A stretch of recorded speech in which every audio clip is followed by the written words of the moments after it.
day. Invited everyone you knew. You would see the greatest gift would be from me. You know a crazy story about that song? That's the Golden Girls theme song.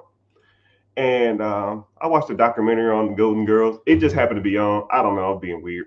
It just was on the background. I didn't really care, but that song was like a whim. It's like probably one of the top 5 TV show intros of all time, and it was a whim. It just happened. The woman came in. She read what it's supposed to say. She said, "Hey, I got to be at another event in 10 minutes." She got the lyrics, and then she just ran with it, and she went for it. But the more you know. All right, subject of the day is somebody asked me what are some good starting points for investing basics? And I sat back and thought about it, and I said, man, that's a good question. So it's going to be the subject of the day, or at least the subject for the next 5-10 minutes. First of all, you got to understand that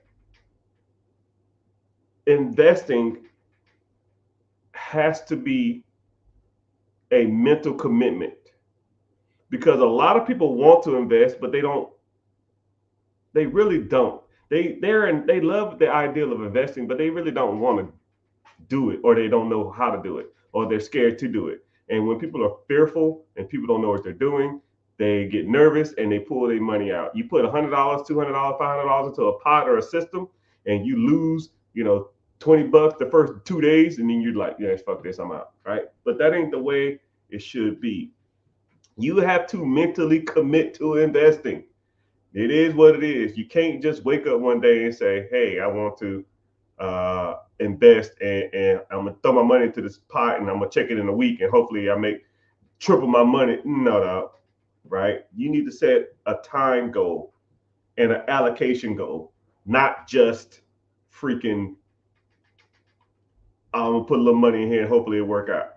It ain't like quick money. It ain't like gambling. It ain't like forex. It ain't uh, crypto or sports betting or parlaying and any of the other crap. You can't just throw money into something and hopefully it works out. It doesn't work like that. So first of all, you got to mentally commit, and then you got to allocate. Allocation is taking a certain amount of money every month and putting it into the pot, regardless of how bad things get. No matter how much you struggle, no matter how broke you are, it doesn't make a difference. I do not care what you are going through because I promise you, whatever you think you're going through that's bad, I went through probably worse. I've went through, um, dude, it was bad. Bottom of the barrel, eating bean weenies, freaking eating mystery meat, asking friends for $10, $20, $5. It's bad. Homeless, broke, sleeping in my brother's closet, sleeping in my brother's car, asking my brother for money, getting into it with my family. I didn't have it. So when people say that, man, it's always something, oh man, I'll start investing next month when I get ahead. No, you need to start doing it now. And then I'll give you another quick point because I don't want to harp on this too much. You know what I mean? You have to start investing. I call it windfall money. It's the money that you get when you didn't expect it. Things like tax returns, things like things like birthday present money. Um, your mom want to bless you with some money. Your parents want to bless you with some money. An inheritance, a insurance claim, lawsuit money come through, or whatever. You know, you have to take that money and put it to work, and don't worry about trying to get ahead or trying to worry about staying afloat. Right? We all are going through the same things, regardless of how much money you make or how much money you're bringing in, right? I'll say you bringing in 4,000, 5,000. Let's say if I'm bringing in 500,000 a month, I have the same struggles as you do. I have bills, I have creditors, I have lines of credit I have to pay. But you know who gets paid first? I do. And that's the difference between middle class, low class, upper class, and rich and wealthy people. Rich people will always pay themselves first. If I got an account and let's say if I did $50,000 last month, $30,000 of it is going to investing. And then I'm paying my bills with the last 20. Or 40,000 will go to investing, the last 20 goes to bills or whatever you want to call it. Right? I don't pay all my bills and then I'll invest what's left. No, we don't do that. That's a loser's mentality. Losers invest what's left because there's always going to be something. There's always going to be a tire being popped. There's always going to be engine trouble. There's always going to be a freaking credit card. There's always going to be a late payment. There's always going to be something. Losers pay themselves last. Winners pay themselves first. You work for the money. You get paid first. Not Time Warner, not Lexus of Toyota, or not Chase, not American Express. You worked for that money. You need to get paid first. Allocate money to invest first. And whatever's left, they can have it. If you short at the end of the month, don't give a shit. I've never cared if I was short at the end of the month because I already got paid. It is what it is. And the bad part about it is if you allocated $200 to an investment account, and you were short, the $200 probably wouldn't have made a difference anyways. Think about that. If you put $200 into an investment account and you're $100 short or $200 short or on an electric bill, and then you ain't got no money for no food, or so it wouldn't have made a difference. It wouldn't have made a difference. But I tell you what, my investment pot is going to get bigger every month. And then when that investment pot gets a decent amount, then you take that money and you put that to work. And you constantly put your money to work. And that's, if someone said investing basics, that is investing basics 101. I mean, it's about as simple cut forward as possible. If you take money that's windfall money, or you got a side hustle, or you a babysitter, or you make cakes, or you do hair, or you do nails, or you do landscaping, or you do window tint, or you fix people's cars. When you get that money, are you investing it, or are you just putting it towards bills? Because if you just put it towards trying to get ahead or catch up, you're never going to catch up. No one ever really truly catches up. Everybody has bills. Bill Gates has bills. Warren Buffett has bills. Elon Musk has bills. Jay-Z has bills. Kevin Hart has bills. LeBron James has bills. I have bills. You have bills. Next month, will I still have bills? Yes. Next month, will LeBron James have bills? Yes. Next month, will Kevin Hart have bills? Yes. Elon Musk? Yes. Elon Musk is worth $300 billion. 250 billion dollars. Does he have a bill next month? Yes. So why the hell is he trying to get caught up in that? You're chasing your tail, people. And until you understand that basic understanding, you'll never get ahead in life. And that's about as simple as it gets. And that's just investing. That's not including the real estate stuff. That's not including the business acquisition, storage units, Airbnb, Turo, storage units. I mean, whatever, vending machines, whatever. All that stuff is irrelevant. If you don't understand basic inflow and outflow of money, the rest of that shit you're never going to figure out. But Glad everybody here. Welcome into the chat, everybody. We're live streaming from all platforms: Facebook, YouTube, Twitch, Instagram, and all over. So, what's happening? Miss Vibes, I see you. What's happening? I appreciate y'all for checking the stream. Um, but if y'all would do me a favor, I'm live on YouTube. Just search The Rich Get Richard. My name is Mr. Richard. If you're newer here, we're gonna get into some good stuff. YouTube is the only one that pays me. You can stay on the other social media platforms, and if you're new here and you just kind of see me, make sure you're at least following. But head over to YouTube, and also too, YouTube comments feed into my feed first, so it actually helps me out, and I actually get paid there too. So you can stay here for all you want to. I'll answer pretty much every question live, and I'll try to get to your question as soon as possible. You just got to, feed your questions. One thing I don't like about Instagram though, it like I have to like constantly read thing. I got to constantly refresh my screen. I don't like that. But welcome in. So let's go ahead and get started. If you have any questions or preguntas, and see what what you want to talk about. So initially, I just started off talking about investing because a lot of people. I'm trending on a couple of social media sites for talking about basic investing. So just that's kind of the subject we're talking about. So individual asked they wanted to start a trucking business. Okay.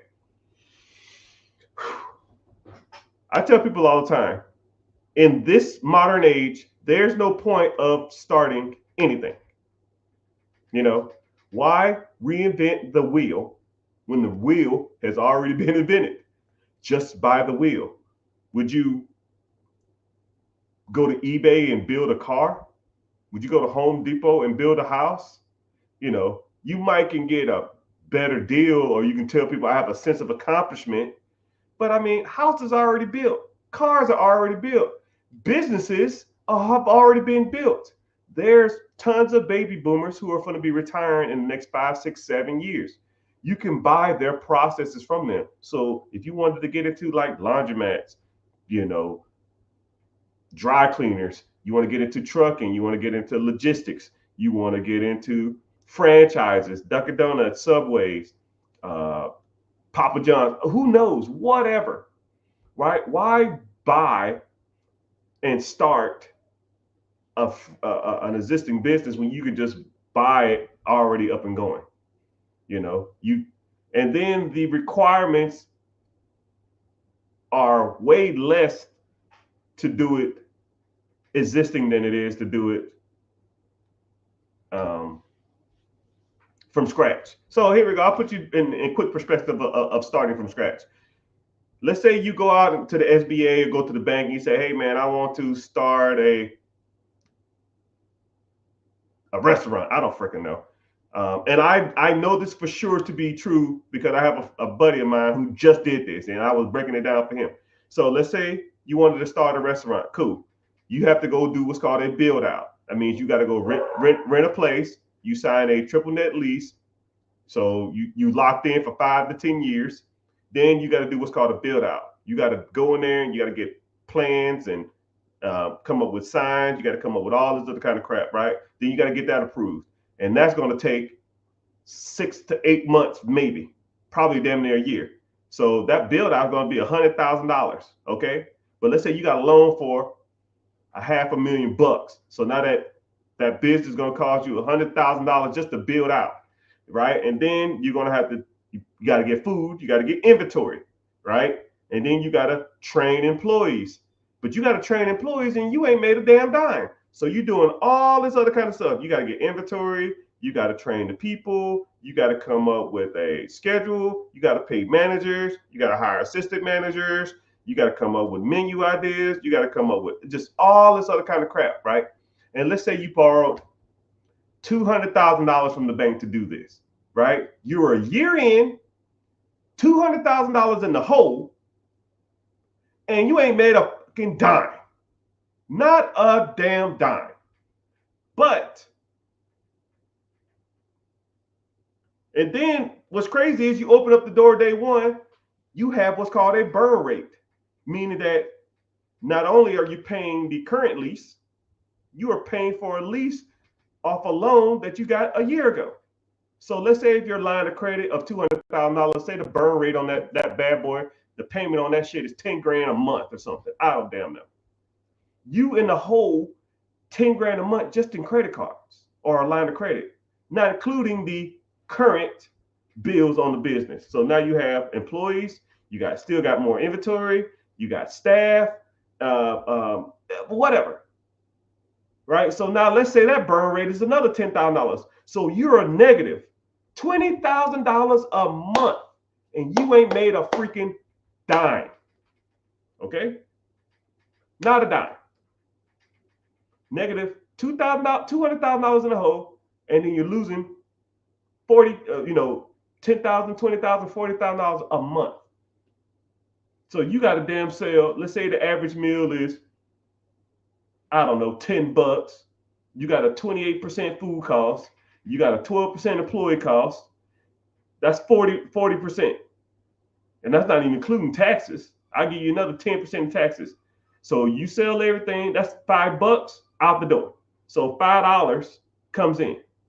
So, basic math, if your burn rate is $20,000 a month divided by $5,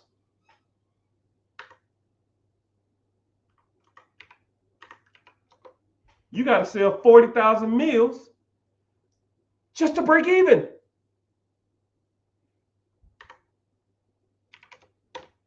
So you need 133 customers just to break even. I ain't talked about marketing. And then you got to get your name out there. And if nobody knows about you, you're screwed. But let's just say there's a business for sale. Same concept that you wanted to come up with. Maybe it's 5-10 minutes down the road, 30 minutes down the road. Who cares? Same concept as whatever you want to do. Because I promise you, there's not a business for sale or idea you can come up with that's not a business for sale somewhere in your area. I promise you. Whatever idea you have in your head, there's an older person who's turning 60, 65 that had the same idea 40 years ago. And he already did it. He or she already did it. You can just buy their process. Now let's say that same business is down the street for sale for $500,000.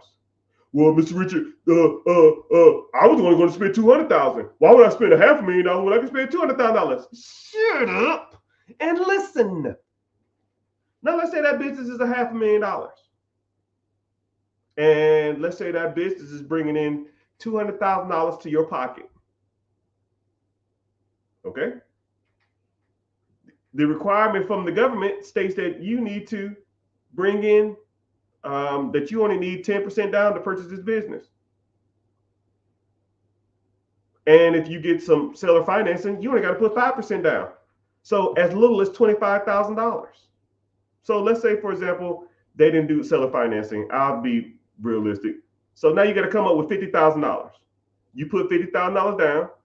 You buy the existing business. You owe the government $450,000. $450,000 over 10 years. Your payment, simple math, $450 over 10 years, probably somewhere in the range of 50 grand, 45, 50 grand. But the business brings in $200,000. You bring in 200, you pay the SBA, Small Business Administration, they're 50. Now you have 150 left. You put $50,000 down, which was 10%. So now you pay back that $50,000 line of credit. Let's say if you borrowed it from your auntie, you borrowed it from your uncle, you borrowed it from your 401k, you borrowed it from a friend, you borrowed it from the bank. You paid them back in the first 6 months. And you still have $100,000 left of cash flow. So let me get this straight. Year one, I bought a business. I put $50,000 down. It was $500,000. I owe $450 to the SBA or the government. My payment is $50,000. It makes $200,000. I pay $50 to the bank or the government. I pay $50 back to my line of credit. I borrow from myself, or borrow from a friend, or borrow from a crackhead uncle, whoever, and I still make $100,000 first year. So you can spend a whole year building out a business to lose $20,000, $30,000 a month, or you can buy a business, put a tenth down, make money day one. The government's happy because you're continuing that service in the community. The line of credit that you borrowed, the $50,000 or whoever you borrowed that from, they're happy. They got their money back. You're happy because you're going to make $100,000 a year from a process that you just bought. And, everybody's winning. And the person that you bought it from is happy because they got their money and now they can go and retire. Win, win, win, win, win. All I do is win. And that's how the game works, people. At least when it comes to business acquisitions. But if you wanted to learn more about this, I got to give a shameless plug. I do apologize. If you want to learn more about this, I have a webinar this weekend. This Wednesday at 9 p.m. EST. Links in the bio. It's called Be Your Own Boss. Sign up. I don't sell you information. If you want to come to it and just learn a new way to think outside of the box that you've been conditioned to your whole life, because you have been led astray, my friend. You've been taught your whole life to go out, do good in school, get a job, go to college, get married, buy a house, have kids. And none of that shit is financially growing. None of it works. You've been led astray.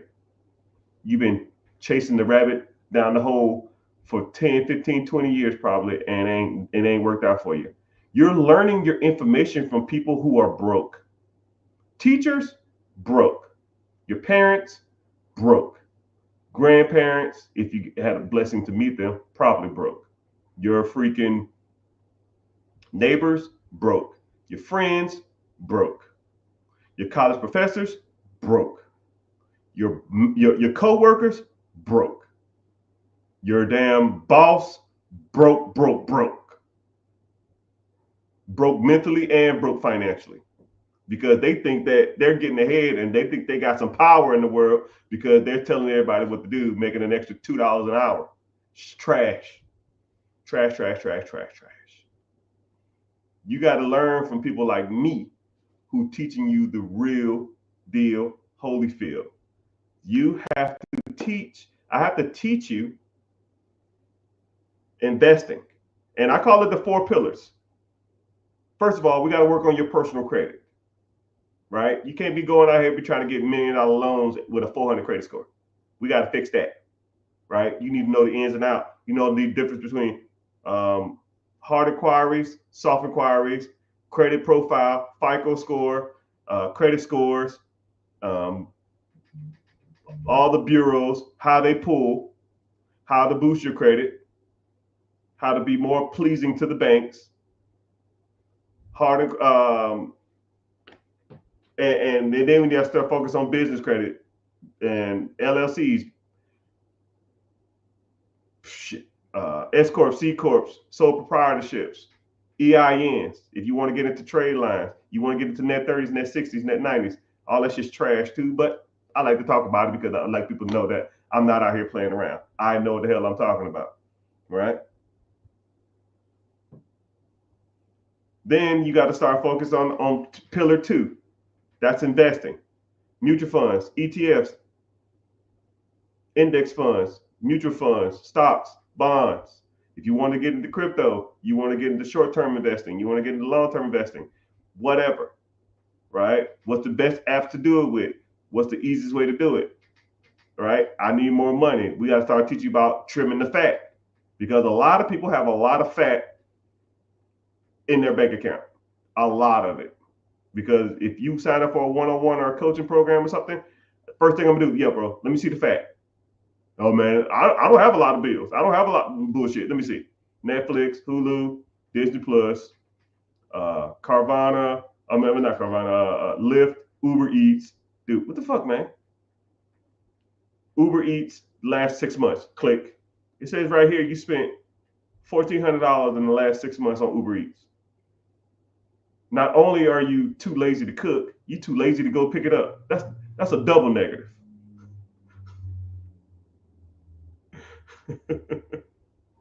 come on, man. Come on, man. You know, who's your cell phone through?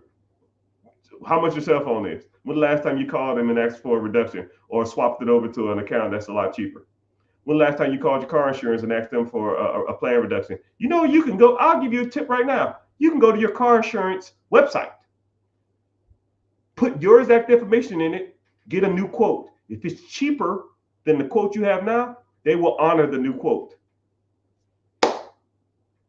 Wow, I just saved you an extra $400 over the next 6 months. Now, what are you going to do with the $400? Boop. You need to start investing. Oh, I need to get caught up on my credit cards. Wrong. Then when it comes to investing, I even have I'll give you another subcategory, right? And that's taxes.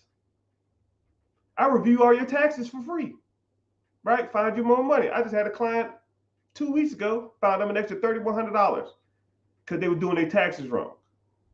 Now, what are you gonna do with that extra $3,100? I'm gonna get caught up on credit cards. Wrong. Free money. You didn't even know you had it. Take it. Let's put it to work. You really want to get ahead? Let's put it to work, because that $3,000 compounding interest will make you way more money than saving some money on some stupid ass credit cards, because credit cards are going to be there. Credit cards was there yesterday. Credit cards are there today. Credit cards are going to be there tomorrow. Rent's going to be there tomorrow. Rent's there today. Car payment's going to be there tomorrow. Car payment's going to be today. Car payment's going to be there tomorrow. I mean, it is what it is.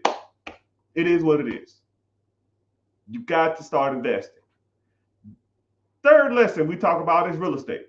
Owning your own primary home, owning duplexes, quadplexes, fourplexes, commercial apartments, getting into syndication, Airbnb, freaking Section 8, wholesaling, bird dogging. I had a lesson the other day in my class, because someone said, yo, man, you always talking about bird dogging. I don't even know what the hell that is. You always talk about it. I said, okay, cool. Here's a 30-minute lesson on bird dogging. After I was done with that, they said, yo, bro, I didn't even know that shit even existed. I didn't even know that was even a thing. I said, yeah, I did it for years. It's the way you get into real estate with no money. Oh, man, I want to get into real estate. I ain't got no credit. I ain't got no money. Cool. Bird dog. What the hell is that? Sit back. But all the ways, lease option, tax liens, sub 2, lease to own. All the different ways you can buy money, owner financing, bird strategy, creative financing. It's tons of ways to make money in real estate. You just got to know how to do it. You got to be taught from people that talk about this type of stuff, not go to college and do good in school and work hard. Work hard at what? Does it look like I'm working hard? Work smart. Put your money in shit that's going to make you enough money so you don't have to work hard. Working hard is for suckers. Then the last pillar that I always focus on is ownership. Owning processes that make you money every day. You're not going to get ahead working a 9 to 5. 3% of all millionaires work a 9 to 5. And you know, they're doctors, lawyers, engineers, nurses, traveling nurses, and stuff like that. Right? If you don't have a high dollar skill, or if you're not bringing in damn near $150,000 to $200,000 a year at your 9 to 5, it ain't happening. Right? And then there are a couple of exceptions that people will live well below their means, and they invest everything they got, and then when they're 65, 67 years old, they might have a 401k that's equivalent of $1 million. I mean, I get it, right? But majority of people ain't gonna do that. You got to own processes that make you money while you're sleeping. If I own a business, my business makes a sale, and I pay my employees, I pay my staff, I pay my overhead, and then I pocket $400, and that transaction happened at 6 o'clock in the morning. I didn't do nothing for it. Now, how many processes can you own that pays you $500 a day that you do nothing for? Infinite. Now, let's say there's a process that pays you $500 a day, but you got to work 12 hours a day. How many could you own? 2 max, and that's $1,000. And now you tired as hell and complaining that your back hurts and that I ain't getting paid enough for this. But if you own a system that pays you $100, $200 a day that you do nothing for, you wake up, you check your account, you might call your team, wish them some luck, you might pay a little money here and there, say here's a gift card, thanks for your hard work, and go about your business. You got to know how to find those systems. Businesses, laundromats, storage units, Airbnbs, vending machines, whatever. You got to learn about those systems, and nobody is going to show you in your circle. Your teachers, your college professors, your friends, if you got roommates, your co-workers, your family, your mom, your pops, your brothers, your sisters, your kids, right? I'm not trying to be an asshole, but they don't know what they're talking about. I listen to people talk for 3 minutes when it comes to money, and I almost just like, I don't even want to hear it no more. You don't know what you're talking about, right? I started my financial journey in 2008. I bought my first piece of real estate, and I listened to every financial book or read every financial book in the library. Every one. 107 books, and I'll never forget it. I read a book a day, which was rough, but I didn't know.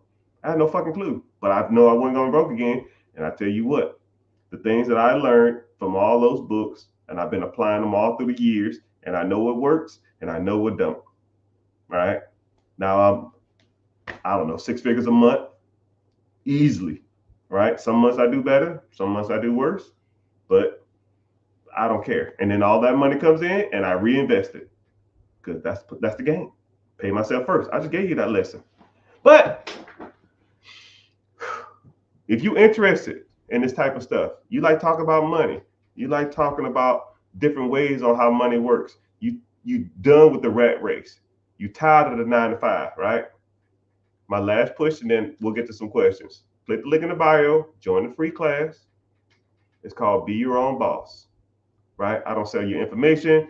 If you come through, you listen, you hang out for a little bit, ask me a couple questions, and if you want to move forward, we move forward. If you don't, you never have to hear from me again. I don't care. I was fine before you, and I'll be fine after you. I don't care. I just got tired of people for years asking me, yo, man, do you have like a program or something where you can sit back and teach people? And cool, I'll walk you through that process. I'll show you what I have to offer if you're interested, and if you are, right? But you'll get a lecture before we even start, right? I'll break down a lot of this financial stuff before we even start.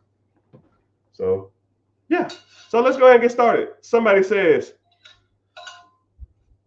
I want to own a laundromat or a dry cleaner that is absentee, but what if my manager quits? What is your fail safe? Okay, good question. What if your manager quits? Generally, management in a laundromat, McDonald's, Dunkin' Donuts, Subway, don't give a shit. Management typically are older people for the most part. Older people generally have families. For them, people just don't up and quit for a reason. They just, you know what, y'all, I'm done. Peace. Um, it's 12 o'clock on Friday. Today's my last day. I'm out. Because if they do that, they're gonna call you and say, "Hey, man, I got a referral here for John Smith. How was he?" Well, he was a good worker, but he just quit on me one day. I don't know if he's gonna do that with you. He just left, and they're gonna ask him about that in the job interview. And they say, "Yo, man, why'd you just quit? You told him on Friday at 12 o'clock that you're gonna leave, and then you just left. Why'd you do that? Are you gonna do that with us? Now we're not gonna hire you." So more than likely, if a person is older and a person has more responsibility, they're not going to just leave you high and dry. First of all, they have an obligation to probably their family, right? A spouse, man or female, male or female, and or their kids. So more than likely, they're going to give you the respect and give you a cushion before they quit. And if they just leave, right, more than likely, you're going to have other people working there. So you can either do two things. One, if a manager ups and leaves randomly, just I leave, right? Which is kind of weird, but more likely they're not. Every job I've ever been to or every place I've ever worked at has the guy or the girl who's probably the best worker around. I want you to think about your job. There's a guy or a girl that you, hey man, who's the hardest worker in this place? You already know. When I was in the military, you already knew the guy or the girl. They was the go-to. They did everything. They always worked hard. They never talked bad about anybody. They just went there, worked, left, right? And they worked their ass off. We all know those people. First of all, more than likely, they was already doing managerial roles anyways, or they was already the assistant manager. Boom. Congratulations, young man or young woman. You're the manager now. If you want to do that. Or you tell the individual, hey, you're going to quit in 2 weeks. Let me find a person to replace you over this next week. And then after the week, when I bring him or her in, then you train them how to do your job. And then after a week, you're done. About as simple as it gets. And I hope that helps. And have I ever had that happen? No. Nope. What's up? I got a question. Ask the question. Preguntas, questions. So here we go. Are you able to do a one-on-one devise a base plan based off persons going through business-wise? Yes. Whenever you, like I said before, click the link in the bio or go to therichgetricher.com, which that website, it works, but you got to type in HTTP // it's kind of corny, but it was. So, but you can just click any link if you're on Instagram, YouTube, Facebook, Twitter, Twitch, X, TikTok. Just click the link in the bio. It's a link that'll say "Be your own boss." Just go to that website and just sign up. But yeah, and if you need a one-on-one and you want a one-on-one, we'll go from there. But like I said, my one-on-ones is super extensive, and we break down everything, right? It's kind of crazy. I think I did a one-on-one maybe a couple of weeks ago, and the guy was like, "Okay, you ready?" I said, "You ready?" He said, "Yeah." He said, "Okay, cool. When it comes to businesses, I want to do." I said, "No. Nope.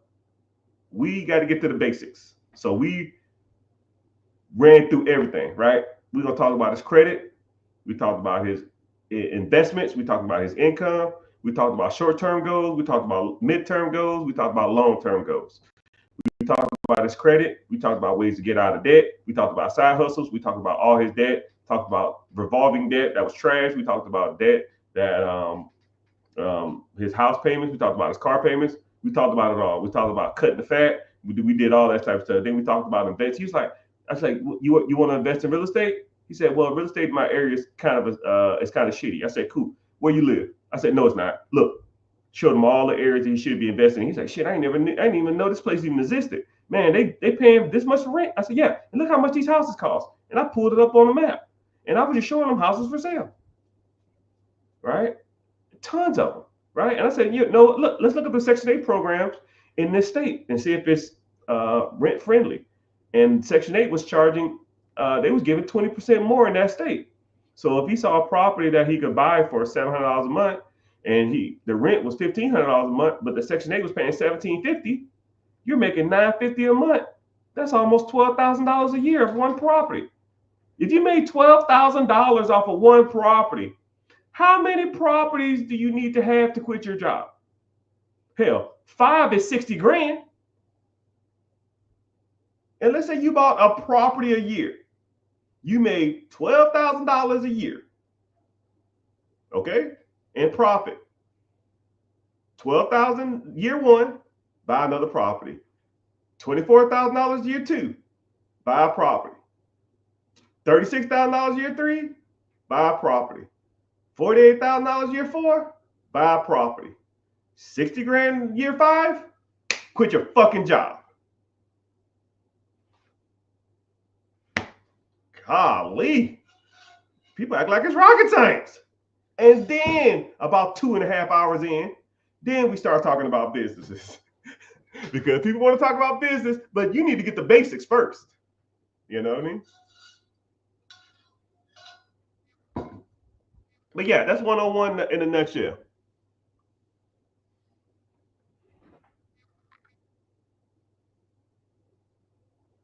Quick question. Go ahead, ask the question. I'm zoning. Whatever y'all want, man. I'm giving it. I'm giving y'all the game.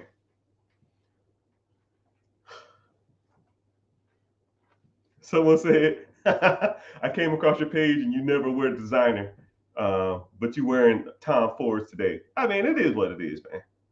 Right? Just because I don't flaunt my wealth doesn't mean I don't have wealth.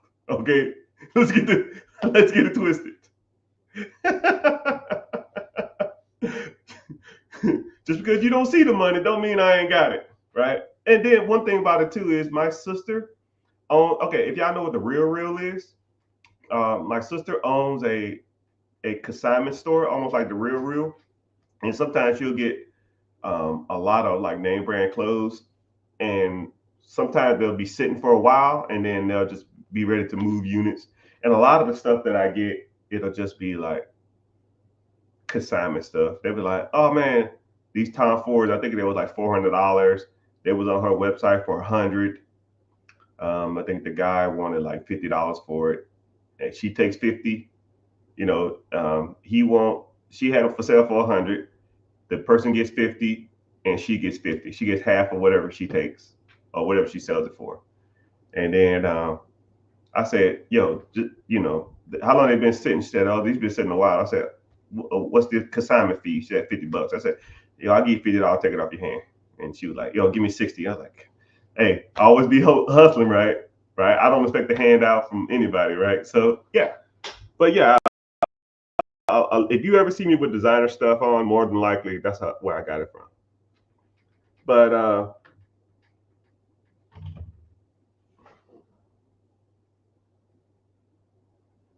someone said, I wonder what the payment's going to be on a $450,000 loan. Hey, simple math, man.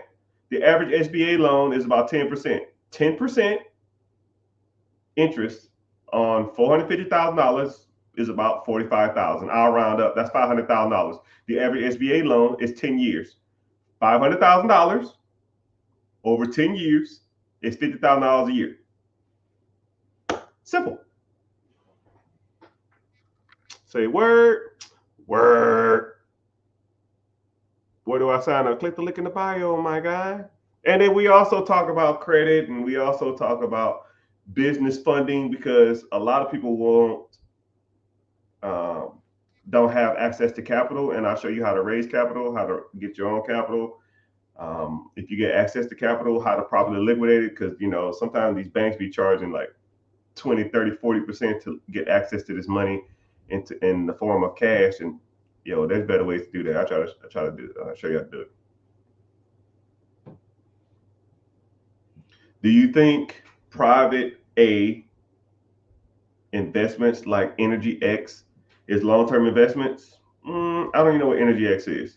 I'm kind of simple on my investing. I'm not out here trying to chase. I call it chasing chickens or chasing pipe dreams, man. Oh man, I'll give you a great example. It was about when I started making a decent amount of money. I started getting into like some crazy investments. That's where I learned a lot of my hard knocks.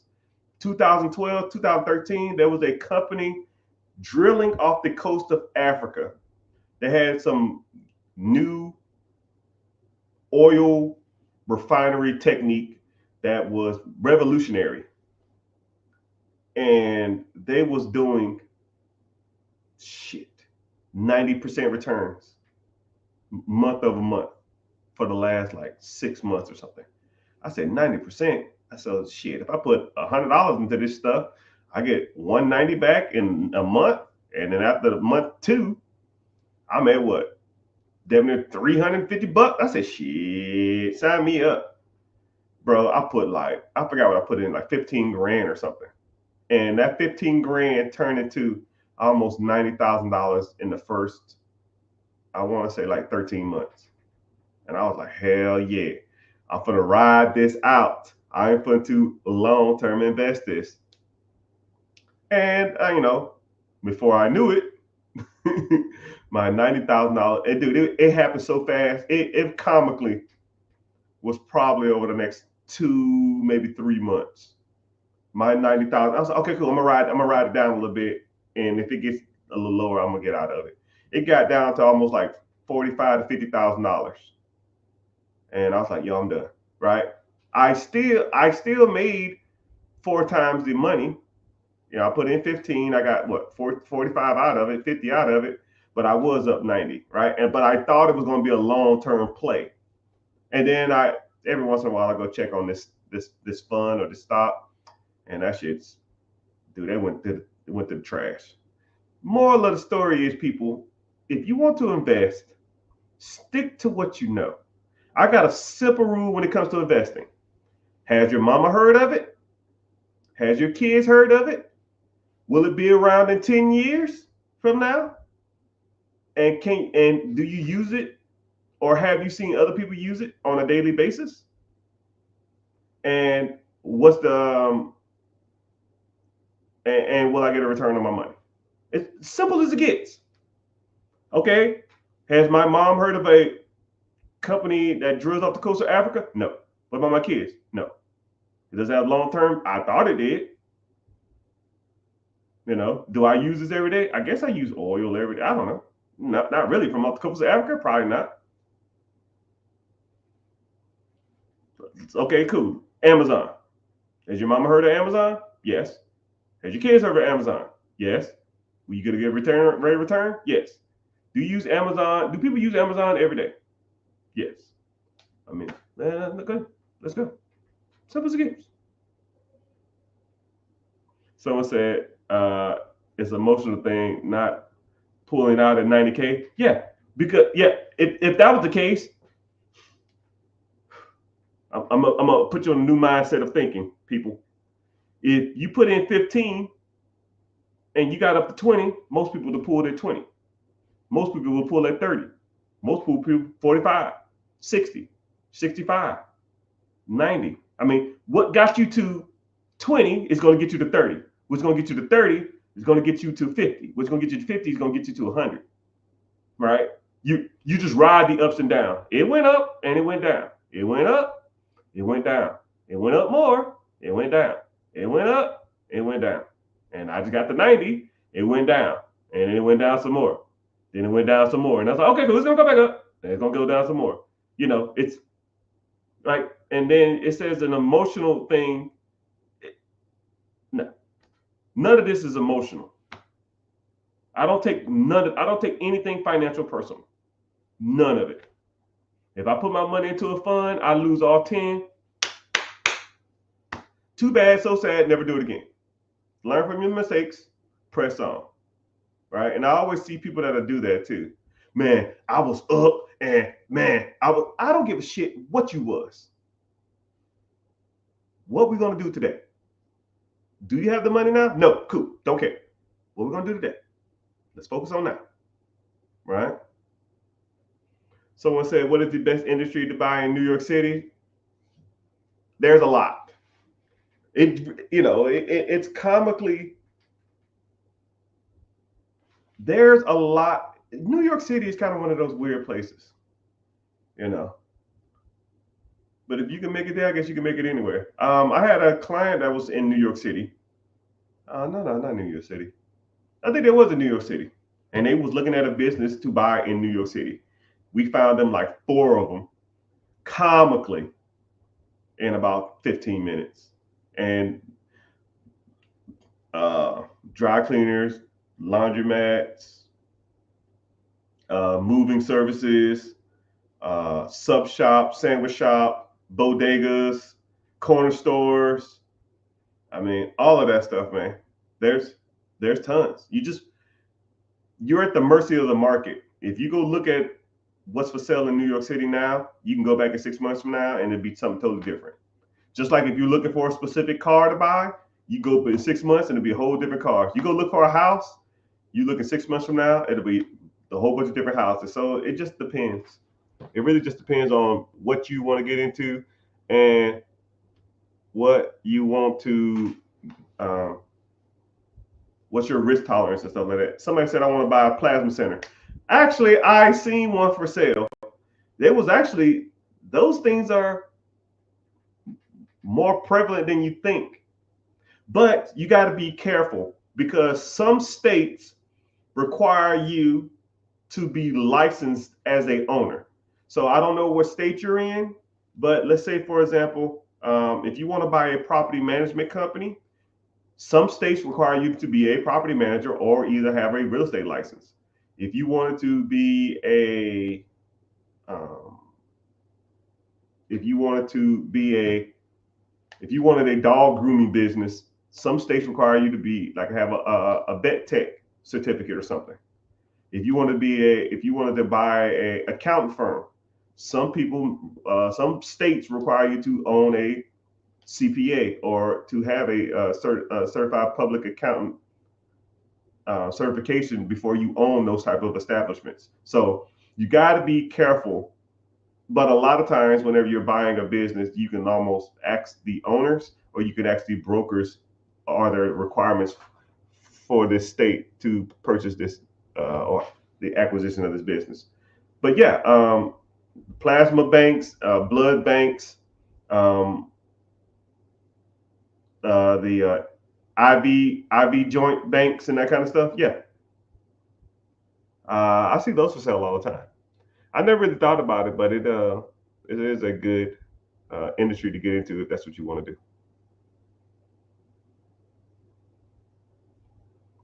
So let's get to the question. Preguntas. Yesterday we had a good lecture. Yeah, yesterday that bird dog stuff, man. We talked about being a bird dog, which a lot of people don't even know that even exists. So yeah, in class we talked about being a bird dog, and yeah, people got value from it.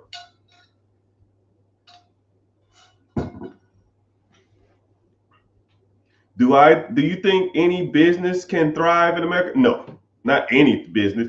Okay, I'm not like I'm a real big politically correct person. I don't like saying all or none of anything, right? Can no person make it in America? That it's grammatically incorrect. Does every business make it in America? Grammatically incorrect. Do I think that anybody with my personal opinion, with the right mindset, the right know-how, the right coaching, and the right steps, I feel anybody can be successful in America. I'll tell you like that. Anybody who comes through me, I feel like I could get you right. You just have to implement. You have to put in the work, right? I could tell you how to make millions and millions and millions of dollars if you just take the information and be like, yo, that was dope. No, come up with a plan. Like if we coached or you was in the program or I worked with you, I'm gonna give you plays. Every time we meet, I'm gonna give you 3 or 4 different plays, right? And all you're doing is like double dutch, right? Airbnb, nope. Syndication, nope. Airbnb, nope. Sub 2, nope. Section 8, nope. Buy your first rental property in a rent-friendly area. Yeah, I like that one. And that's all you do. You got to get into it, right? You can't sit back and do this all day in double dutch. You gotta hop your ass in eventually. You can't just sit there and, oh man, this is good information to learn. No, you got to do it, right? Will you be scared? Yes. Is it nervous? Yes. Are you tapping into something that you've never done before? Yes. But you will get a little rush, and it's kind of like a little adrenaline that'll come. And once you do that, you do it a couple times, it's almost like, dude, what the hell was I waiting on? It's almost like when you drive for the first time.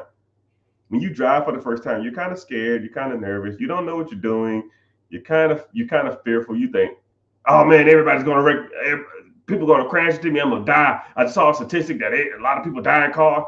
I don't never want to do this. You give it 2 years, you got the seat back, you don't put on your seatbelt, the music blaring, the windows down, you talking on the phone, you're texting, you eating at the same time. It's the same thing. It's the same thing. Over time, when you do some of this stuff, it will just come natural, and you will just easily just start looking for the easiest, fastest way to do it. If you buy one rental property, you can buy 2. You buy 2, you buy 4. And you buy 4, you buy 8. And then you buy 8, you can buy 16. And then after that, now you're looking for package deals, right? Or what they're called, portfolio deals, right? Those are the best ways to scale too, man. You got a old investor who has, I don't know, 30, 40, 50 properties. Shit, why buy a whole bunch of single family homes, one a month, when you can buy 50 in a damn portfolio? Cool. How much are all these properties worth? I had them appraised at $2 million. Okay, well, what you want for them? Give me 1.6. Okay, well, 20% of 1.6 is 320. You put 320 down, you got $400,000 worth of equity. You pretty much get your money back as soon as you sign the shit. But that's how you scale. And then the rent will pay for your down payment. I mean, let's be real, people. Let's be real, people. But commercial break, y'all.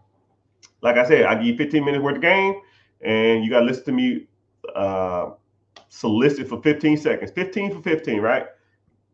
I don't know where you're watching from, TikTok. Just make sure you're tapping the screen. Let's tap for 15 seconds while I talk. 1, 2, 3, go. Just tap the screen, tap the screen. Instagram, I see you. YouTubers, I appreciate you in here. Let's see, the YouTube is bumping, man. I'm getting some AdSense today, man. Cut the check. Twitter in the house, Twitch in the house, Facebook. We need to work on it, but it's all good. But if you want to watch, it's the same platform. I see everybody's comments.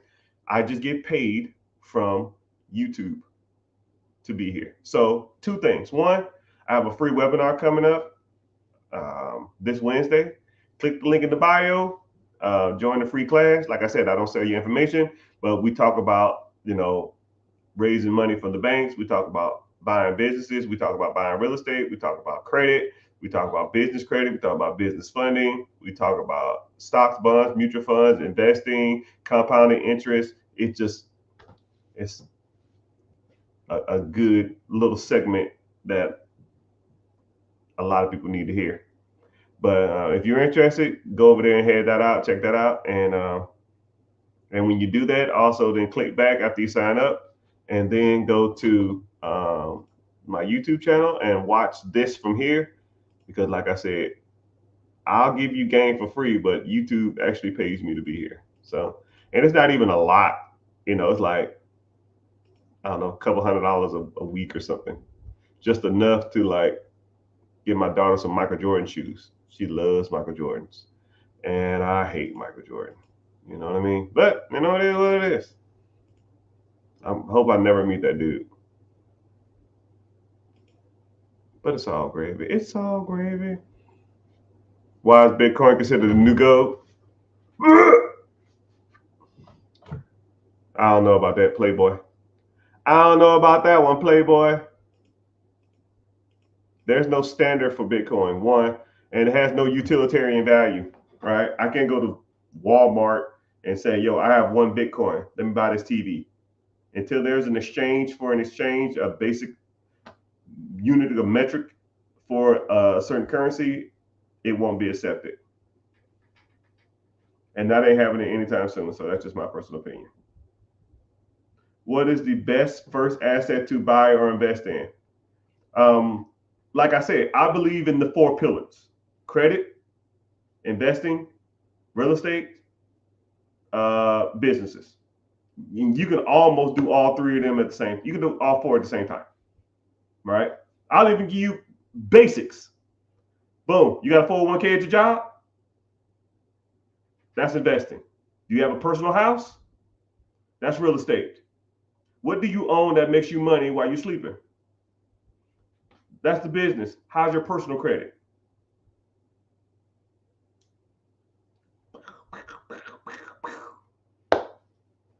You should be tackling all 3 of those, or all 4 of those, damn near every day of your life. Every day of your life. And the more you do it, the bigger the scale you get, right? You start out with a $200 credit card to build your credit, and then you work your way up to a $500 credit card. Then you work your way up to a $1,000 credit card. And then you work your way up to a $10,000 credit card. And then you start getting into the platinums and the black cards and the gold cards and the centurion cards, right? It ain't like fishing. You don't go out to a boat. You don't get on a boat and throw out a fucking hook and catch a marlin after 30 minutes of fishing. It ain't happening. You're not gonna catch a 2,000-pound fish after doing something for 30 minutes. No, it's steps to this, right? Investing. Do you have a 401k at your job? Cool. How much do they match? Cool. How much do you contribute every month? Nothing? Wow, that's free money. Well, Mr. Richard, there's tax ramifications. Shut your ass up with that shit. Are you investing? They're gonna match your money. Well, Mr. Richard, the corporations use your 401ks. I don't give a shit what they use. They're giving you free money. And you complaining that a rich corporation is using you as a tax benefit? How about you complain that they make a dollar off the dime they give you? Complain about that. If you want to fucking complain about something, complain about how you give 40 hours, 50 hours, 60 hours a week to their ass, and they don't give a fuck about you. They'll fire your ass tomorrow. Right? You saw that article about that woman that worked at Wells Fargo? She was dead at her cubicle for 3 days before somebody noticed her. You think they give a damn about you? People be worried about the wrong shit. Man, did you see the Kamala Harris speech? Did you see the Trump speech? That shit ain't making me no fucking money. I don't give a shit who is in office. I didn't care who the last president was. I didn't care about the president before that. And I damn sure didn't care about the last president before that. How rich is this motherfucker gonna make me? Oh, none? Fuck that. Don't care. Not a shit about a politics. I don't give a shit about a boss. I don't give a shit about a coworker. How much money is that shit making you? If it's none, piss off. It's just crazy, man. Y'all focus on the wrong shit. Y'all focus on the wrong shit. And I hate to be angry and I hate to be disgruntled. And I just keeping it real, people. I'm keeping it real. Keep it real. Sometimes people don't like it. And if you don't like it, maybe it ain't for you. But I'll tell you what, if it makes me $1, I care about it. And if it don't make me any money or takes money out of my pocket, it can piss off. You know, I don't devote my energy to shit that takes money out of my pocket. Don't care. Don't care. Did you see the debate last night? How about I debate? I got a debate for you. What's a better ETF? QQQ, VL, or SPY? I don't know what that is, but you can tell me what they were talking about in the damn debate that you watched for 3.5 hours. I got a debate for you. What'd you name your LLC? Let's debate about that. Oh, I ain't got time. Okay, cool. I got you. Okay, cool. I got you. And then you know what I do? I follow your page and I put default on all your shit. When people in the comment section of an Instagram, I got a couple million followers, and sometimes I get petty as fuck. So what I do is, you talking shit in the comment section, ain't nobody got time for this. Cool. Follow, and I put your shit on default. 6 months later, 8 months later, 12 months later, you gonna slip up. Hey man, did you see that dunk LeBron James did? And I'm gonna say, oh, I thought you didn't have time to work on your business, but I guess you got time for the NBA Finals.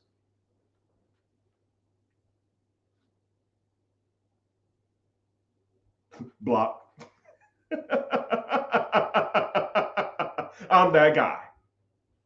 I'm that guy.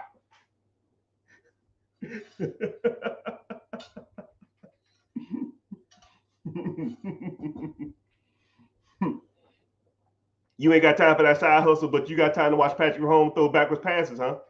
Okay, cool. I got you.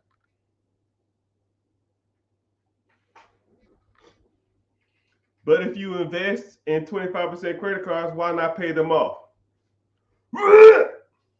Brother, we all have debt. Let's say you have a 25% credit card, okay? Let's do a simple, basic math lesson. This is about as simple as it gets when it comes to people talking about, I should pay off my debt. Cool, I got you. Let's do simple math. If you put,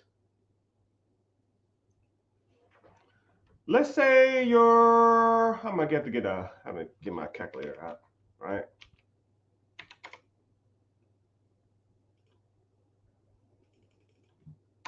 Let's say you have a 25% interest credit card, which, god dang, that's a lot. Let's say you got a 25% interest credit card, okay? And let's say your payment is, I don't know, $400 a month, right? You send twice as much, okay? Twice as much, which is $800. You're going to pay that credit card off, and let's say you owe, I don't know, $5K. You're going to pay it off a little faster, but you're still going to take probably a couple years. And now let's say you pay the minimum, okay? Instead of you paying $800, you pay $400. And now you take the $400 and you invest it in an account, okay?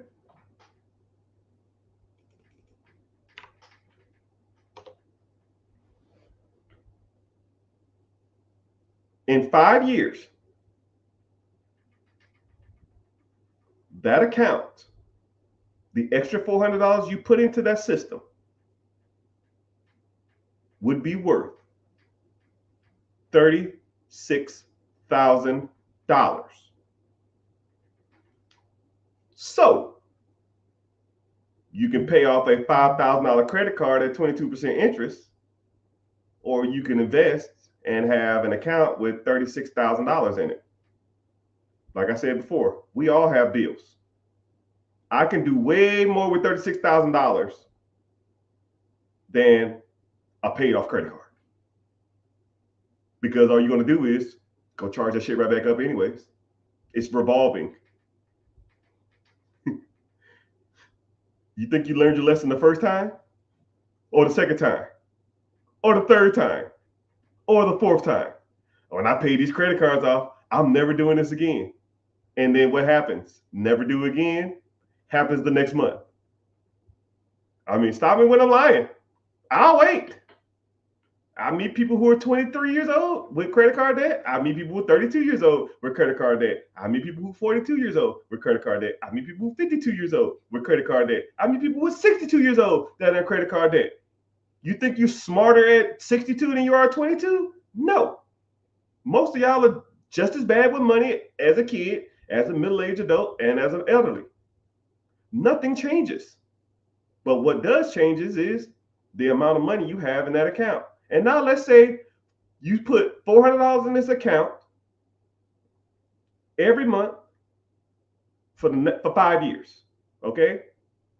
That 5 years you got 35,000, right? And now let's say you do nothing else with that account. Okay? You don't put no more money in that account, just the extra money you was paying on that stupid ass credit card, right? And then you leave it in that account for another 10 years. $35,000 in a simple ETF for 10 more years. You would have $147,000. So what would you rather? Still be paying on that damn credit card that you still gonna have, but now at least you got $137,000. Now you can do some stuff with that, right? You can borrow against your investments. Mr. Richard, what? What the fuck does that mean? That means that if you have a portfolio, stocks, bonds, ETFs, index funds, mutual funds, you can go to the bank and you can say, hey, man, I have $140,000 worth of stocks. Can I take a loan against this? They say, yeah. Here's 90% of the value of that. You got 150 in there. They're going to give you a what? $1.30? Damn, I didn't even know they can even do that. Yes, that's how rich people do it. You think Elon Musk sells his stocks? No, he just borrows against it. You think Jeff Bezos sells his stocks? No, he just borrows against it. And borrowing money, you don't have to pay taxes on debt. So you get a loan for that amount of money. Use the money, you buy another asset. Once that asset brings in money, then you pay off the loan you got from the bank. That's how it's done, my friends. Y'all are hustling backwards. Paying off fucking credit cards early does not make you rich. Paying off your car early does not get you ahead in life. Paying off your house early ain't the play. Investing, reinvesting, and reinvesting into shit that pays you while you're sleeping is how you do it. Not having more debt is not it. Like I said before, I guess I could call this topic, we all have debt. I have debt, you have debt. Name your favorite celebrity. I used to have a huge crush on J-Lo. She got debt? What about Halle Berry? She got debt? Does LeBron James have debt? You think LeBron James, he has a $80 million house in LA. What do you think he did? Bought it cash? He's worth $1 billion. You think he bought his house cash? No, he didn't put a down payment. Come on, he borrowed against it. So now he doesn't have to pay capital gains tax on that money. It's just a dead asset. He borrowed against it, and he pays the monthly payment from the income he got from his other investments. Boom. He bought a pizza company that pays him while he sleeps. When that money comes in, he pays his house payment. Boom. His earned income from dribbling the ball up and down the fucking court all day makes him income. He takes the income money and invests it. Stock funds, mutual funds, his own businesses. Now that income pays for the cars, the Lambos, the house, the clothes. You think he's paying for that with his paycheck? You think LeBron James was worth $1 billion 2 years ago and now worth $1.5 billion 2 years later? Off a salary from the NBA? Y'all got a lot to learn, dog. Y'all got a lot to learn. In this game of money, you think you got it figured out. Y'all are rookies.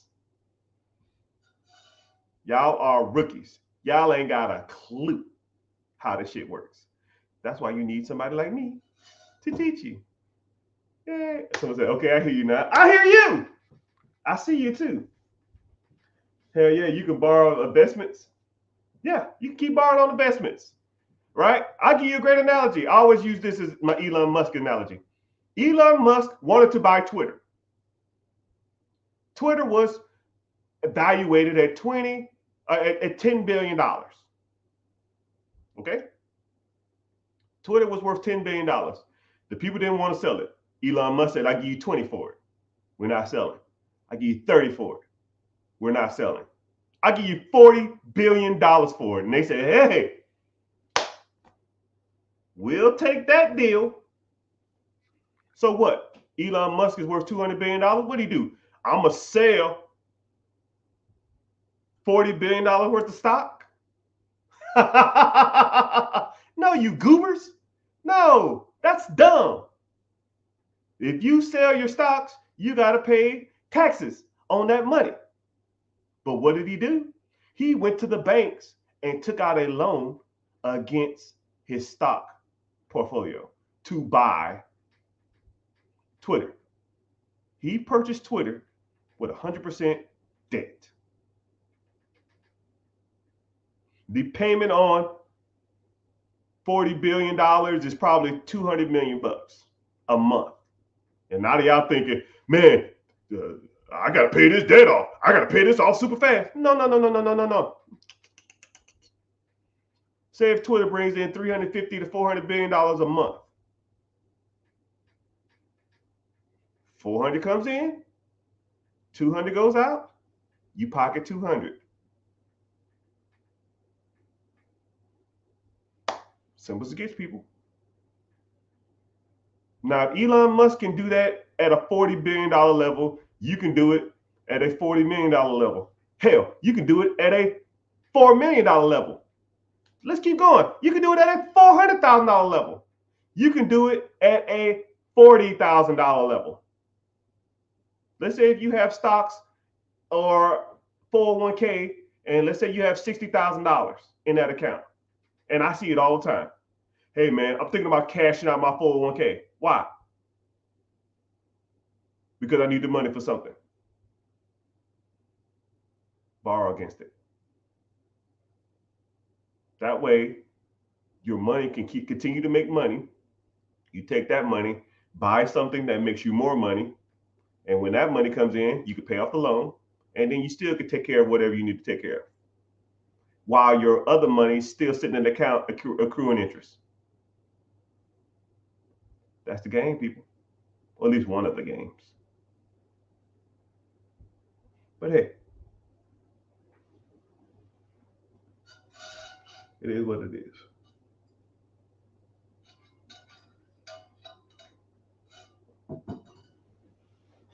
Michael Jordan, he said, someone said Michael Jordan put them on all the game. I don't idolize celebrities, first of all. They got rich from a skill that a lot of people can't possess. I'm not 6'6". I can't shoot a basketball to save my damn life. But what I can do, and I can invest like nobody you've ever met in your life. Now, who do you want to learn from?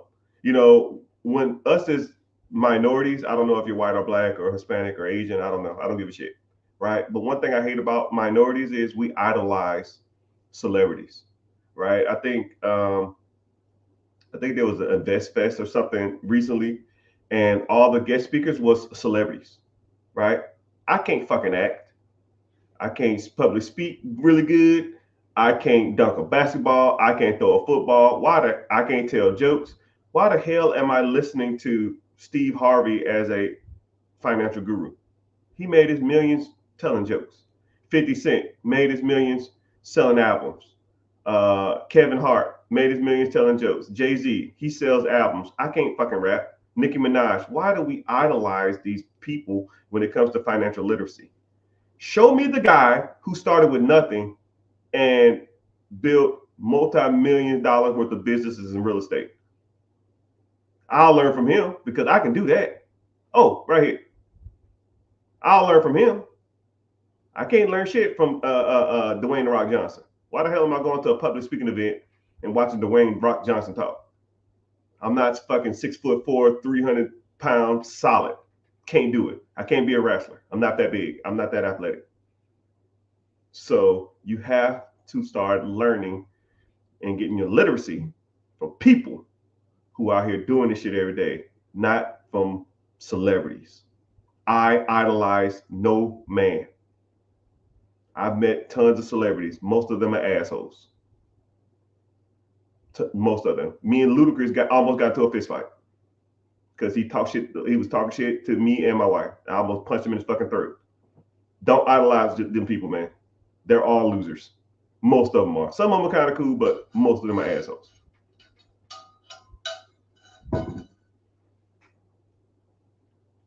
Baby mama be getting. No, I don't want to hear that shit. Someone said baby mama be getting in the way. I don't want to hear that. Nobody gets in your way. Not your mama, not your baby mama. Like, dude. I love my wife, but when it comes to the money thing, she just lets me handle it. She can guide me or assist me on certain things, but I don't do that. Right? I'm out here studying. I'm out here in the streets. I'm out here learning. Your baby mother or your mom or your friend or your neighbor or your boss can't tell you shit. You out here, it's your money. JG Wentworth. You do what you do with it, whatever you want. Right? If it fails, they're not going to be there to help you get up. But if it hits, they're going to have their hand out. About as simple as it gets, my guy. About as simple as it gets, my guy.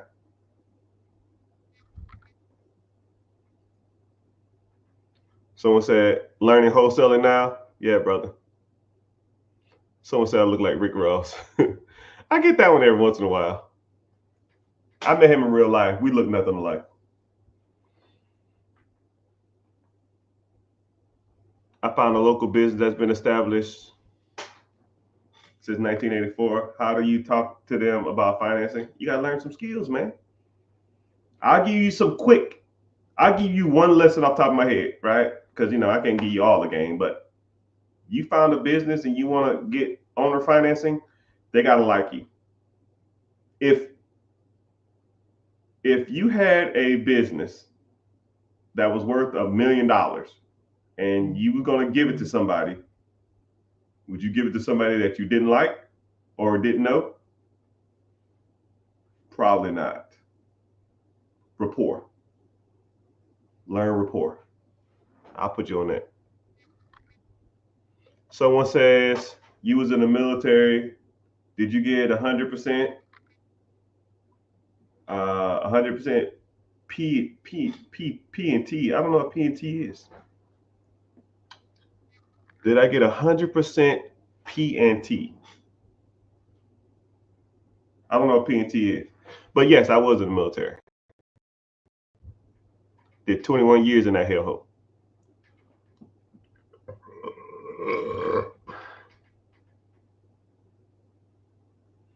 What's the best websites or the best apps to look for real estate?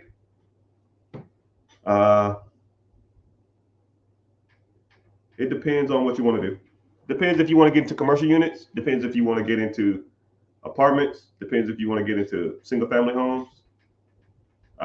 Depends if you want to get into on market or off market, right? If you want to get into off market, if you want to get onto market deals, you can just Google houses for sale. If you want to get into off market deals, you got to start finding people in the areas you want to invest in who have the deals that you want, or you got to start sourcing your deals yourself. Once you start making decent money in real estate, then you have to start sourcing your deals yourself. Once you start sourcing your deals yourself, then you're pretty much writing your own checks.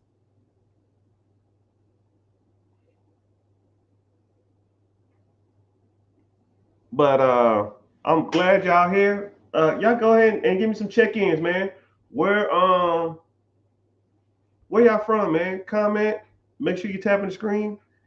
Tell me where y'all from. Tell me who y'all know. Tell me what y'all, at least tell me where you're from. I don't know. I've traveled all over the world, so I always like to see where different people from, right? And the bad part about it is, I'll even do I was talking to someone about rapport. I'll do a rapport. I'll do rapport with you right now, right? Someone says Harlem. Hey, man, Harlem, man. I just can't. I just did. I went to a vacation in New York, but I was in Times Square. I went through some parts of Brooklyn, and I was. I didn't ride the subway, but I really wanted to ride the subway, but I heard it's nasty and it's kind of weird. So I guess next time I go, I'll do that. Um, but how is Harlem? Is Harlem like majority black, or is it becoming like gentrified, or is a lot of white people there, or is it how is it?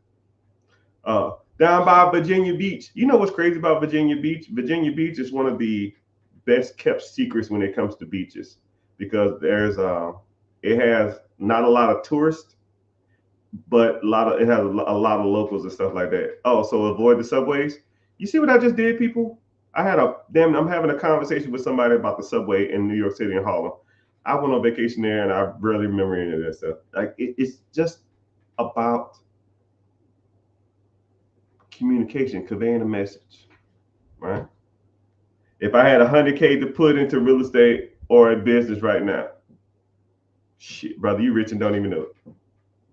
You are rich and don't even know it.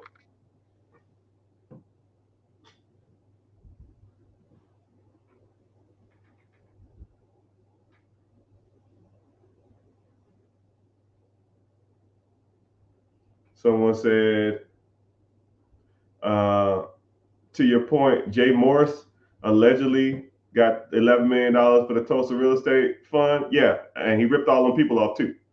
Ain't built shit.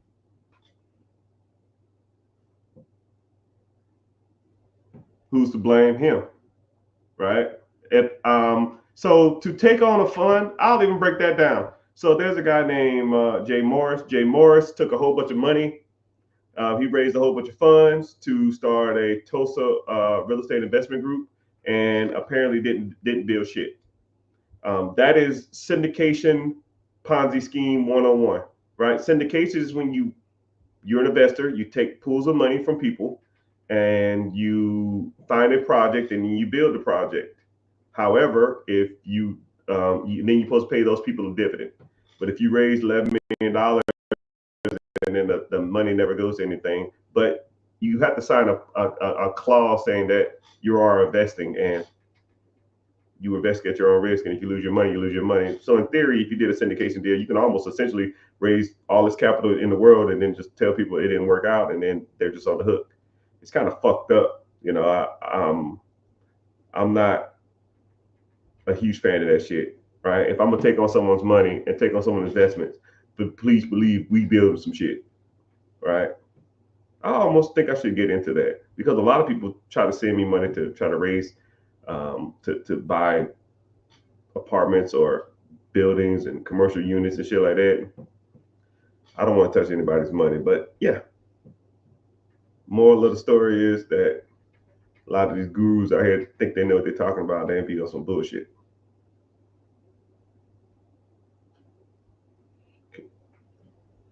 Oh yeah, I'll DM you. I'll see you.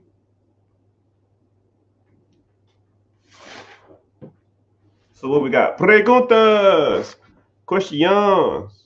Someone said I have $100,000 cash. You got $100,000 cash. You rich and don't even know it. Kansas City, you are rich and don't even know it, my boy. But you almost so one thing that if you had $100,000 to invest, you almost got to determine what you want to invest in because there's pros and cons to real estate. There's pros and cons to owning your own business. And to get started in the real estate is probably a little easier and a little faster, but There's tax benefits. There's capital gains benefits. There's a lot of benefits to real estate. I'm not gonna name them all. I named them in my head, but I didn't. I was like, yeah, I'm not saying all the shit. But to buy in a business, you get a lot of cash flow back, but then you have a cash flow problem. Then you have to pay taxes and capital gains on that too. So they have their pros and cons. I think that's why I try to explain to people what the pros and cons are of having both of them.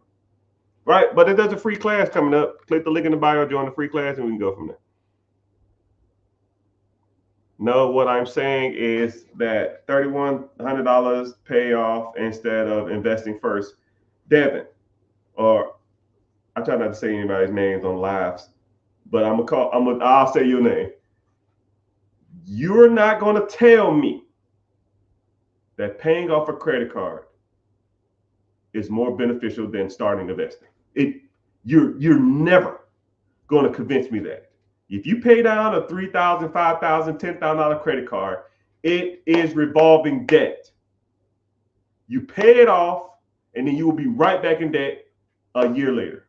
And then you're going to be paying it off again. You're chasing your own tail, man. A lot of people think they're smarter than like, dude, you're overthinking it too. And then you're losing out on the years. You're losing out on the years. I have it in the calculator right here. Let's say if you put $35,000 in an account in a simple ETF, if you started investing and you did it for 10 years, that will make you $140,000. But let's say you waited 3 years, it will be 89,000. So you lose out on making $54,000 because you waited 3 years to pay off a damn credit card. A $5,000 credit card cost you $54,000. It doesn't make sense, sir. I'm not trying to be a butthole. Would you rather have a paid off credit card or an extra $56,000? Your choice. Man, I ain't got no debt. Fuck that debt. We all got debt. This house is debt. I got cars that are debt. My kids are debt. Right? They take money out of my pocket every month. What, I'm going to pay that off? I'm going to pay off the house? No. You take the money that you can afford to go to zero. You put it in the pot. You let it grow. You borrow against it, or you use it to buy something that makes money, real estate or a business or something of that nature. And then that money's going to come in. You save that up, and then you buy more shit. That makes you more money. And then when you're bringing in 40, 30, 60, 70, 80,000, $100,000 a month, you ain't got to worry about no damn credit cards. You know how much my credit card bills are? Dude, I got like 70 grand worth of credit card debt from running all my businesses and real estate and stuff like that. You think I give a damn what my credit card payments are? You think I'm trying to pay them off? I don't care. You talking about a $3,000, $5,000 credit card, man? No, that's trash. Invest. Take the money from your investment and buy something that makes money. If I bring in $100K next month, you think I give a damn about a credit card bill? No. Come on, man. Think bigger.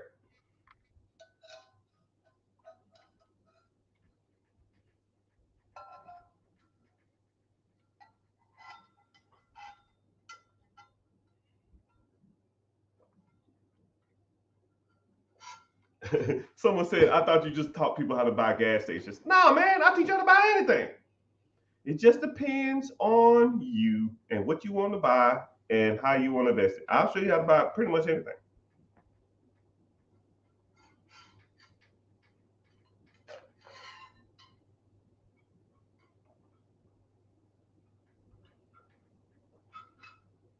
Someone said, if I knew about ETFs at 18, I ain't even going to read the rest. You know about them now. What you going to do? I don't care what happened yesterday, man. We don't care. I'm here to tell you right now, we don't care. You didn't know about ETFs at 18. You didn't know about real estate at 18. You didn't know about buying business at 18. You didn't know about credit at 18. You didn't know about investment at 18. But you know about them now. What you want to do? Because 5 years from now, you can say the same shit about now. Man, I wish I'd have did something. 5 years from that, man, I really need to get started. 10 years from now, man, I know all this game, but I got to put it to work too. You're just saying words, man. You got to put it to work. Put it to work.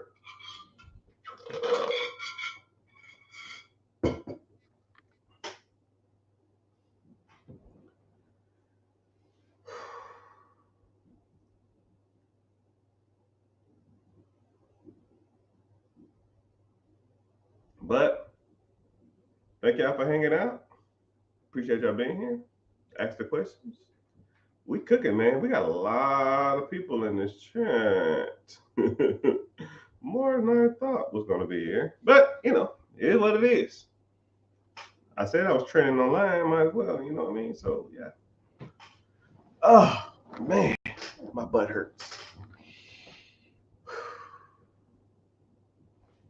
Someone said never meet your heroes. Yeah, man. Yeah, because the one time you do meet them, they'll be buttholes to you. And the weird part about it is, man, I'm not saying I'm a celebrity or I'm well known or anything, but even me, when I meet people, I still try not to idolize them, because if they turn out to be assholes, it's just gonna piss me off. You know what I mean? So it's all good. It's all good.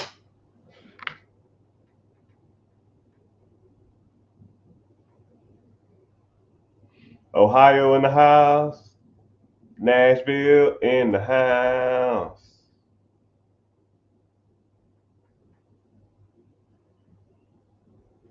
Someone said I'm a millionaire from real estate. Yeah, that's about as simple as it gets.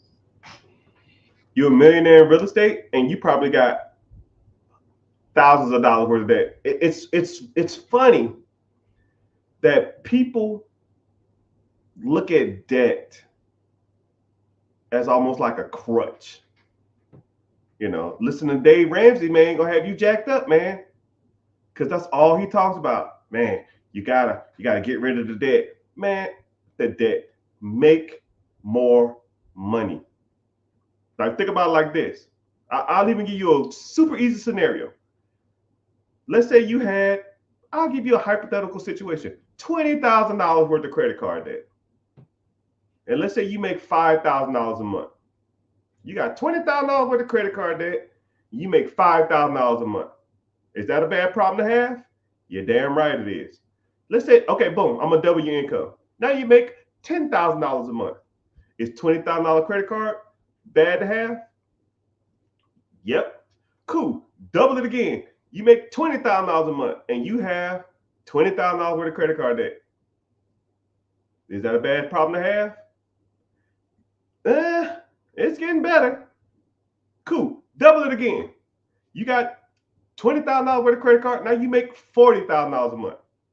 Do you care about a $40,000 damn debt when you make $40,000 a month? Probably not. Moral of the story: make more money. Stop focusing on your debt. We all have debt. Rich people focus on making more money. Poor people in the middle class focus on paying off debt. They will sit in that rat race trap for life. And then as soon as they get out of debt, they hop right back into that shit. It's like a mouse stuck in a glue trap, and he gnarled his damn foot off just to hop right back in that shit.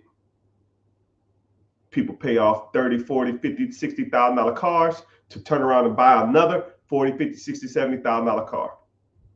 People rack up $30,000, $3,000, $4,000, $5,000 worth of debt just to turn around, get their income taxes, pay the shit off, just to rack up another $2,000, $3,000, $4,000 debt. It makes no sense to me. Why the hell are y'all buying 40, 50, 60, $70,000 cars? Why the hell are you racking up credit card debt every freaking month? And then say, oh, I got to pay this off. And then you start a little side hustle. You start a little side business. You get some taxes. You get an inheritance. You get some birthday money. And then you turn around and you take the money that you worked for to get ahead just to pay the fucking card off, or to pay the car off just to buy another one. I had one person tell me once, yo, I'm so used to having car payments, even though my car is pretty much new. As soon as I pay it off, I'm gonna go get another one. In their head, that makes sense. I said, you have a 4-year-old car. You bought it brand new, which was a mistake. Brand new, it's trash. You lost half the value. You paid it off early. You paid it off in 4 years. Your car has 35,000 miles. Your car payment was $600 a month. You paid on it $1,000, which is another mistake. You could take that $400 and invest it. But you paid off the car early. So now, boom, you have an extra $1,000 a month with a paid off car that has 32,000 miles on it. What you finna do? I'm gonna go out and buy another car. Why?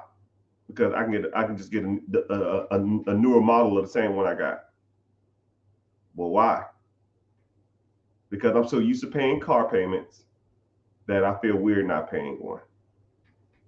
That is the dumbest I've ever heard in my life. And then 2-3 months later, I see that individual. And then the bad part with the same car, just a different color. Same freaking car, different color.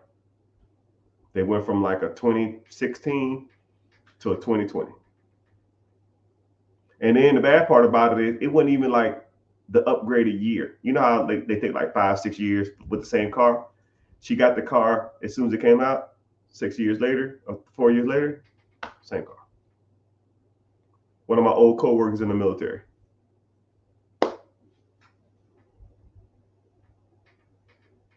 That individual will never be ahead in life.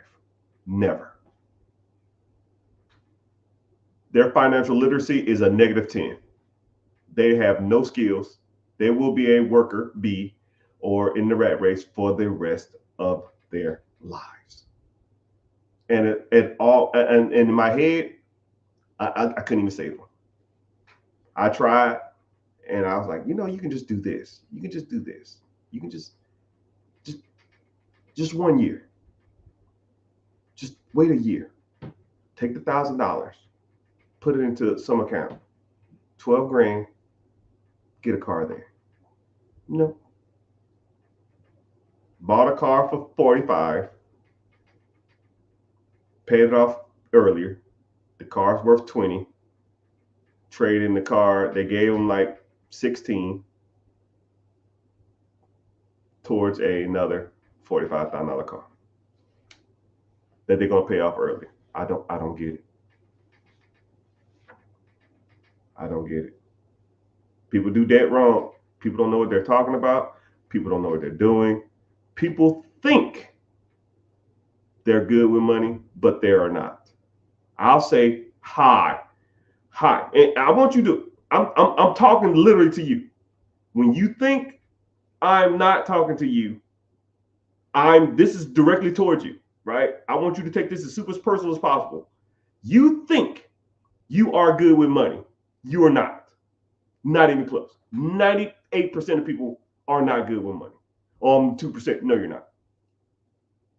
No, you're not. Not even close. The 2% of the people are people like me and people I associate with and people that when I go to the country clubs or I go to the golf course or I go to the tennis matches or I go to the concerts and go VIP and I'm hanging out in the lodge with whoever, celebrities and stuff like that, those are the 2%. You're not even close. You're not even in the ballpark, people, right? And I'm not trying to offend you and I'm not trying to make you mad and I'm not trying to make you upset. You aren't that guy. I am. And I talk to people all the time for more than 3, 4, 5 minutes, and I know they're not it. You have bad spending habits. You don't understand debt. You don't understand real estate. You don't understand credit. You don't understand debt leveraging. You don't understand debt servicing. You don't even get credit cards right. You don't even buy cars right. Hell, let's say if you really wanted to buy a car, did you buy it in your business name? Did you capitalize on Section 179 of the tax code, which means that if you buy a commercial vehicle over 6,000 pounds, is eligible for 100% depreciation or 20% depreciation over the next 5 years? Did you do that? Well, I don't own a commercial vehicle. Well, what deems a commercial vehicle? Any vehicle that weighs over 6,000 pounds in your business name. What vehicles are that, sir? Tahoes, Escalades, G-Wagons, Bentley Bentegas, Suburbans, Sprinter vans, Mercedes SUVs, Lexus Jeeps. Those. You ever like seen a row of SUVs, all black? It's like 5, 6, 7 of them. Yeah, that was all tax write-off. But you want to be cool in a Scat Pack. You want 100% deduction, or you want to be cool in a Hellcat. Come on, dog. You ain't even doing that shit right. Credit cards, are they in your business name or your personal name? Personal debt shows up on your personal profile. Means that it reflects on your debt to income ratio. Sorry, your credit utilization. Meaning that anything over 30%, they won't even loan you any more money. You get a $5,000 credit card, you charge $2,500 to that shit, you're locked on all 4 bureaus, all 3 bureaus.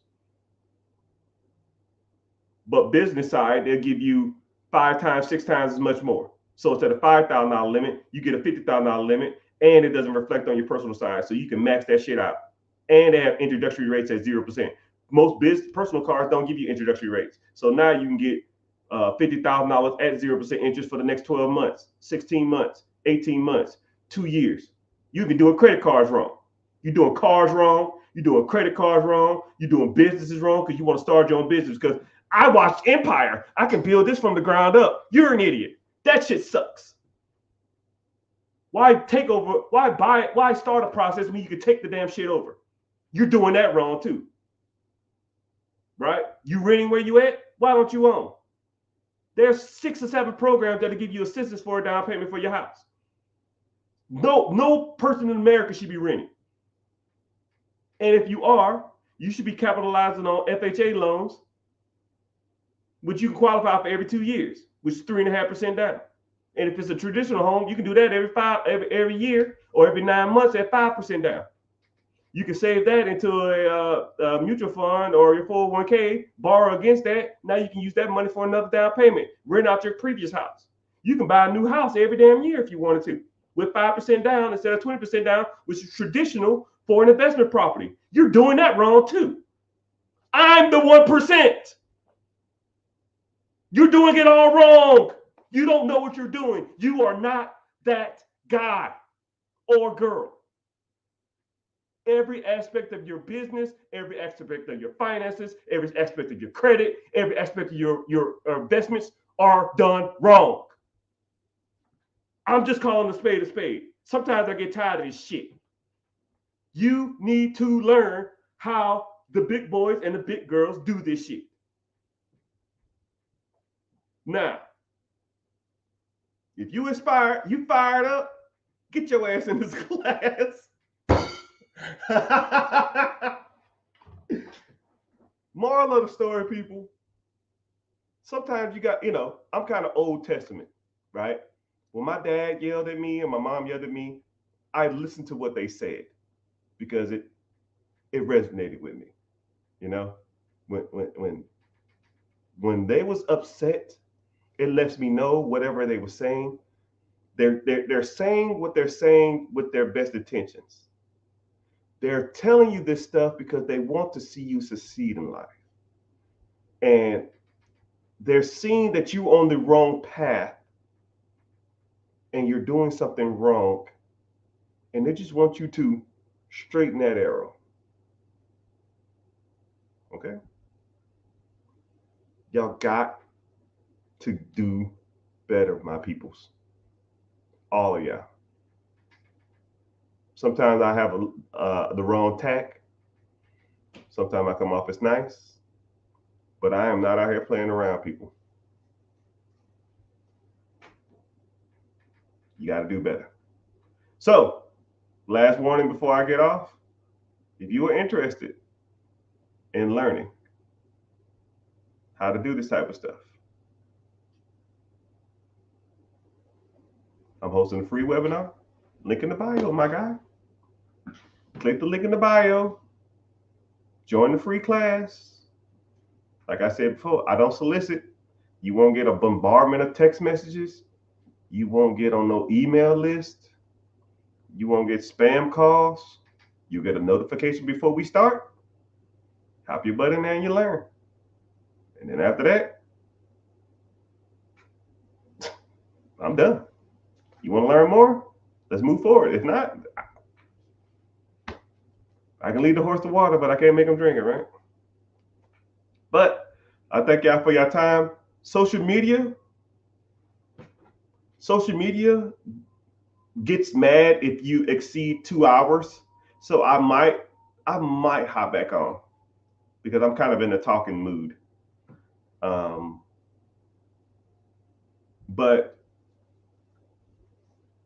I don't know. But I'm about to head off. But join the free class. If you have any questions, preguntas, shoot me a text message. I'll try to get to it, but like I said, I probably get a couple, maybe 200 text messages a day, and it's just a lot. And I answer all my text messages myself. So if you get a message, it's from me, like because I'm sitting there watching some show or something, and I just do DMs while I'm doing it. But thank y'all for being here. All my friends all over social media. Man, it's bumping in here. I appreciate y'all for being here. Make sure you're following on all the platforms. I see you on Twitch. I see you on YouTube. Make sure you at least subbing so you get notifications when I'm on. Twitter, make sure you're following. Instagram was kind of bumping today. I appreciate y'all being here. But yeah, I'm about to head off because, like I said, I can't exceed 2 hours. They get mad at me. They literally will like be pissed and like put me on the naughty list. So I might get back on. All right, I ain't got that much to do today. I did want to watch the last 15 minutes of this movie. Right? When I watch like movies in segments. I don't have time, so I watch like 15 minutes, 12 minutes, 18 minutes, 30 minutes, something like 15 minutes left on the movie, and I just gotta, it's kind of weird, right? But hey, I guess that's a busy rich people problems. But I appreciate you being here. Later, dudes. Make sure you're following.